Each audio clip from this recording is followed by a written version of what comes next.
Welcome to another video, ladies and gentlemen. Today we are going to be talking about the integration of the shadow. Discussion with Jordan Peterson, as well as the works of Carl Jung. This is a very interesting topic to me. Even from my youth, I can remember instances where things happened and I felt like I overreacted. But that overreaction was based on me not addressing the situation when it first started. So I basically allowed it to get to the point where it was the last straw that broke the donkey's back. And I would like to talk about some of those instances. But first, let's hear from Peterson and see what he has to say. Of course, make sure you subscribe to the channel, like the video, and share it with everyone you know. Let's go.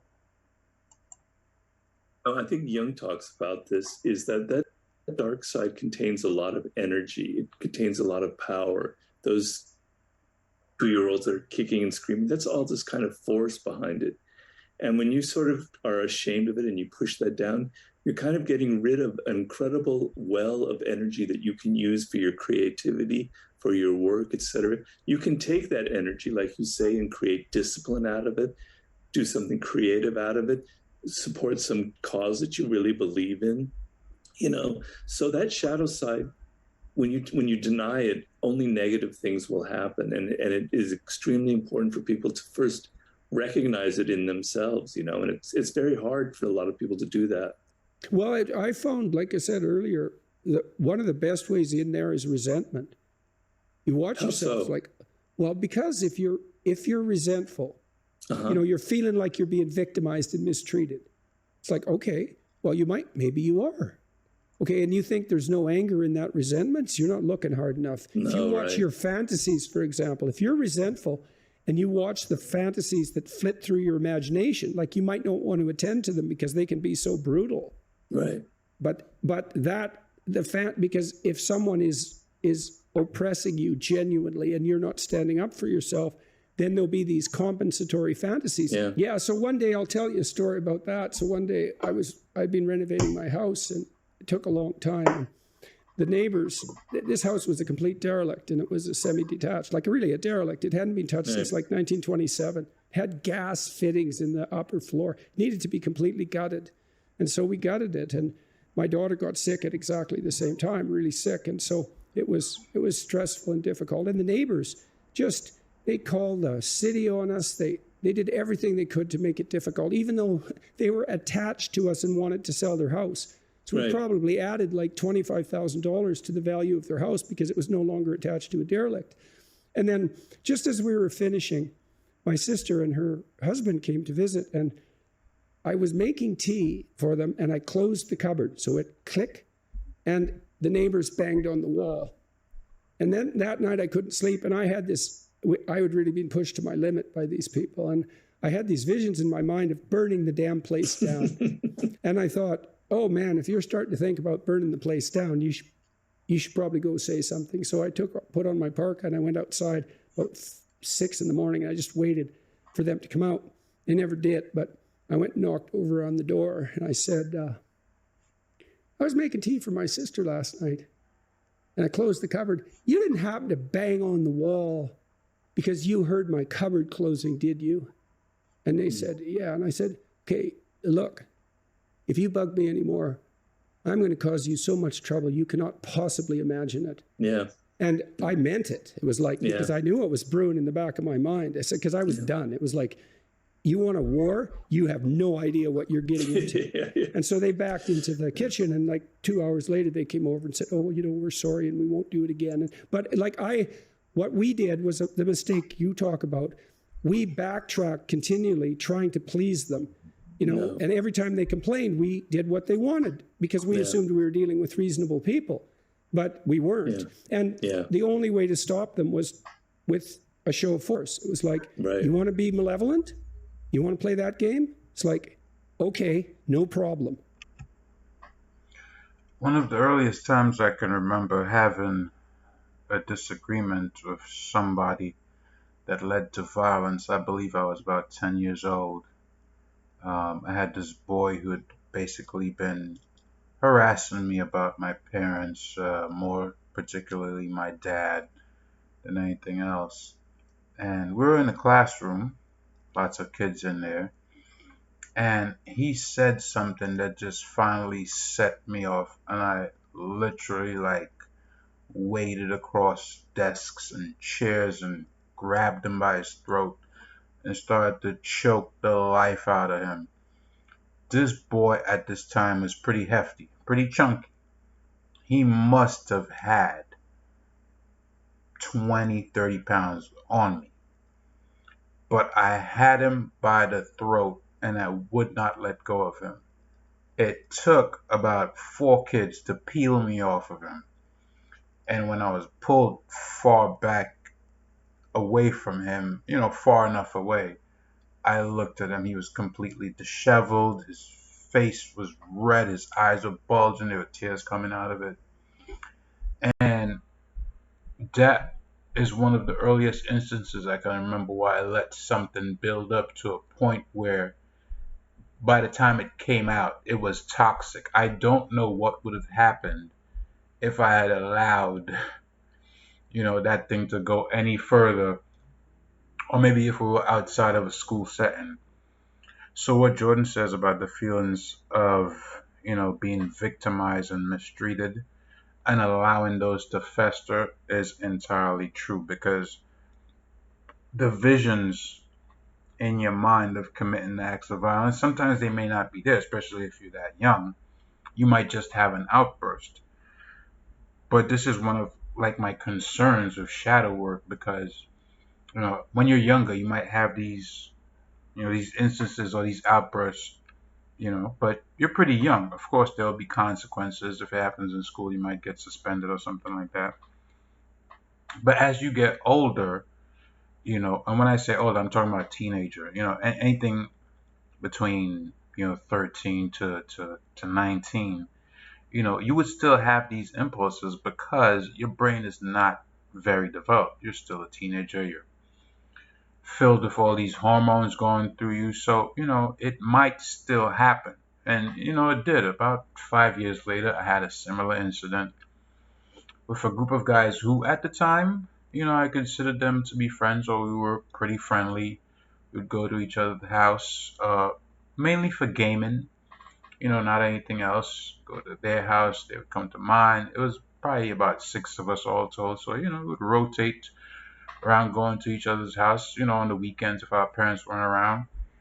But they seemed to, take my calm demeanor for some sort of weakness. And when I had finally had enough of it, they were at my house one Saturday, and I did something that basically had them shit in their pants in the living room on my parents' sofas. I'm not gonna say what I did because it was completely over the top. I mean, if my parents had found out about it, I don't know what they would have done. I'd probably got maybe a serious ass whooping. Who knows? But I think I went too far. Just looking back, like just the look of fear and seeing them curled up in a ball on the sofa, hands up. It was recounting it is it's kind of surreal just to think about it. I won't say exactly what I did, obviously, but that is me. I think I've had these instances where I've let things fester, and by the time I am ready to deal with it, it's like nitroglycerin. I am ready to literally explode, basically just something just clicks. It's like from 0 to 100. And I think that's the part uh, that they talk about that is so dangerous, right? Because we don't really know what the shadow is. Is it possession? Is it something more spiritual that takes over you, right? That gives you that ability to stand up for yourself? It may be. Right? Is it part of consciousness? Because what is that subconscious being? That thing that makes you you? We don't really know, right? We understand that yes, it is there. You have these feelings of anger, aggression, resentment, whatever they are, and over years or over time, they do build up, and you may or may not act on them. Now, if you don't, of course, it may be out of cowardice. That's absolutely true. But what if it's a situation where you may go too far because once that switch is clicked, there is no brakes on that freight train. And I think that's the position that I find myself in a lot of the time. I'll give you a key example that happened just this morning. It's not something I acted on, but just the immediate visions that I wanted to embody at that time. I go to the park earlier today. It's about roughly after 11 in the morning, but it's a nice day. It's not hot, basically go outside to get some fresh air, get my, cardio in for the day. And I get out of the park and I'm walking on the sidewalk basically. And I start walking back towards my place. It's roughly a 15-20 minute walk. So I'm walking back to my place. And there's all these cars parked on the street. First thing I notice is the broken front passenger window of a Mercedes Benz, black. And I'm like, damn, that's messed up. This person is gonna be so pissed because the car looks pretty new. Right? It's not like an old car or anything like that. Wheels are nicely polished, tinted, everything like that. I'm like, all right, that's messed up. I keep on walking. I see a 3 Series BMW. Same thing. Front passenger window broken. Immediately, I make a connection and I establish a pattern in my head. I'm like, in my head, like, that is disgusting because it is also alternate side parking, which we have here in the city. So these cars are parked on the side of the street where they would not have to move during street cleaning today. So they're still there. That means that the people that park them there, they either work overnight or they working during the daytime, so they left, did not have to drive to work, but their cars are parked. So by the time they come back in the evening, that's when they're probably going to notice. I continue down, there's another BMW. I continue further, another Benz. Then a BMW SUV. All of them front passenger window broken. I'm like, man, if I would catch the person that would do that, y'all, I'd strap them to one of these big trees outside of the park, strip them down to their boxers, because I'm assuming it's a guy or guys, have a nice thick leather belt soaked in some salt water and just basically whip them while they're lashed to these large trees in broad daylight, until the flesh starts coming off of them, until their skin is peeled. Now that's me. A regular person might think, oh my gosh, I should call the cops. I should call the police, let them come investigate. But I've had that experience before. Leaving my apartment to go, sometimes, I've worked different shifts, so sometimes I come home, I can't always find a spot right in front of my apartment. So I've had to park a block away, block and a half away. It's not far, but because of where I live, a block away could be under the train station, which is not really a place that you should park, especially during peak crime season, like over the winter. You have people trying to get into your cars under the cover of snow or bad weather, whatever the case is. But I've went out and actually found my door ajar, right? I had an SUV, it came one morning, found the door ajar, all my stuff is on the floor. They went through my glove compartment, my center console. I switched to a 7 Series Beamer, had the same thing happen, right? And I think the person that did it was proficient with locks because the glass was not broken. So I think it's somebody from the area or one of these guys that, happen to be very good with cars. Didn't break the lock or anything like that. Somehow got it jimmied. Was able to open it, go through my shit. So I know what that's like, to feel to have your privacy violated. And for that reason alone, I was so pissed that my immediate thought was envisioning what should happen to this person. Right? Not saying that I would do it, obviously, but to me that would be an appropriate punishment. But that's that dark side taking over because when it happened to me, I know exactly where my mind went and what I wanted to do. And that's why I think when you're integrating that shadow, you have to be careful to what extent you're willing to go.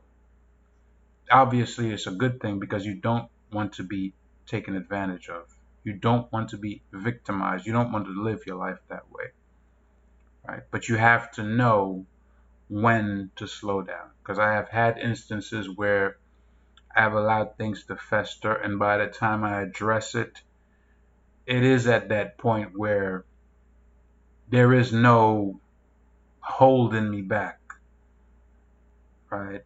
I go over the top and do something that is not even calculated at that point. At that point is just a reaction to that very last action, but it has piled up over time. But I do think there are benefits to it because sometimes you could take those negative feelings, emotions, and put them into something else. Um, you know, I've seen it happen for people. They get called fat, obese, and all these things, and they take that and they go to the gym and they carve themselves out an entirely new body. They come out looking better, feeling better, healthy. Whatever the case is. It happens to different people in different ways. Obviously, none of us go through the same things. But the important part is don't allow yourself to be mistreated. Don't allow people to treat you like less than. Know your worth and your value. You're not just here in this time in the present for no reason. And it's called the present for that specific reason because it's a gift. That's why it's called the present. And you have to know that and appreciate that. It's no accident that you are here, right? Whatever the circumstances, you are here now and listening to this video because it is no accident, right? Not saying you have to deal with everything with violence. Of course, you can use your words. But as Jordan said, sometimes people, they don't, they don't back down unless they know you are going to be that dragon that will open your mouth and breathe out that fire and leave them in ashes. That's basically what it comes down to. Right? You have the ability to be dangerous, but you will choose the situation if so be it. If that is the road that you need to go, then you will do it. And the reason, of course, that I have the Punisher and Batman up there because these are the two that I can think of that have that integrated shadow, right? That came from a situation of pain and turned it around for them to be the ones applying the pain, obviously to those who deserve it, right? On a more consistent basis than the average person would, of course, and they're fictional, but I hope you get the point. I hope it does not escape you. Anyway, I'll end here. I hope you enjoyed the video. Please share it with someone that you know. Share it with your loved ones, your friends, your family, whoever. Of course, like the video and subscribe to the channel. And I will see you in the next one. Peace.